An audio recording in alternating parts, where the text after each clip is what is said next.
દ્વારકાધીશ દર્શક મિત્રો, દ્વારકા ટુડેમાં હું રવિ બારે આપ સૌનું હાર્દિક સ્વાગત કરું છું। હંમેશા કહેતા આવીએ છીએ કે દ્વારકા નગરી એટલે કે ઉત્સવની નગરી છે।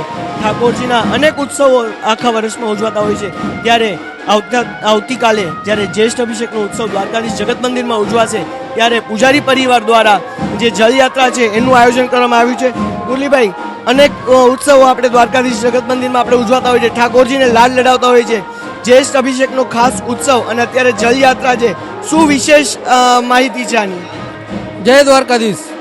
ભગવાન દ્વારકાધીશજીનું મંદિર, જ્યાં ભગવાન દ્વારકાધીશજી ઠાકોરજી ચતુર્ભુજ સ્વરૂપે વિષ્ણુ સ્વરૂપે બિરાજમાન છે। અહીંયા મંદિરમાં વૈષ્ણવ સંપ્રદાયની સેવા છે। ભગવાન દ્વારકાધીશ મંદિરની અંદર વર્ષમાં આવતા દરેક ઉત્સવો ધામધૂમથી ખૂબ પરંપરાગત રીતે ઉજવવામાં આવે છે।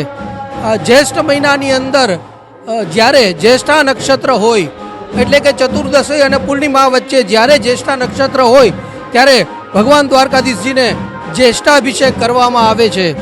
આ જ્યેષ્ઠાભિષેક માટે આગલે દિવસે સંપૂર્ણ પૂજારી પરિવાર એકત્રિત થઈ સરઘસાકારે ભદ્રકાલી મંદિર પાસે આશાપુરા માતાજીનું મંદિર છે, ત્યાં એક જલકુંડ છે।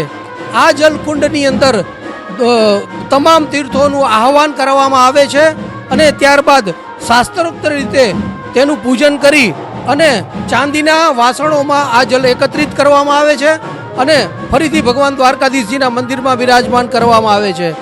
આખી રાત દરમિયાન આ જલ ચાંદીના વાસણોમાં શીતલ થઈ જાય છે। એ ઉપરાંત ચોખ્ખા નવા માટીના ઘડાઓમાં પણ આને રાખવામાં આવે છે અને સવારે ભગવાન દ્વારકાધીશજીને આના દ્વારા અભિષેક કરવામાં આવે છે।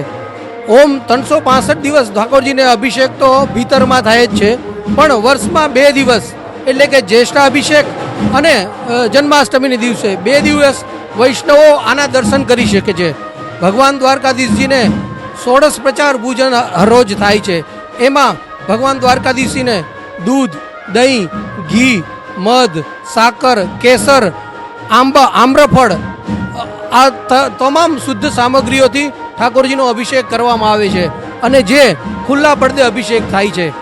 ત્યારબાદ સાંજે ઠાકોરજી મંદિરની અંદર ઠાકોરજીનું જે ઉત્સવ સ્વરૂપ છે એને નાવમાં બેસાડવામાં આવે છે અને ભગવાન ત્યાં નાવમાં વિહાર કરે છે, નૌકા વિહાર, અને વૈષ્ણવોને દર્શન આપે છે।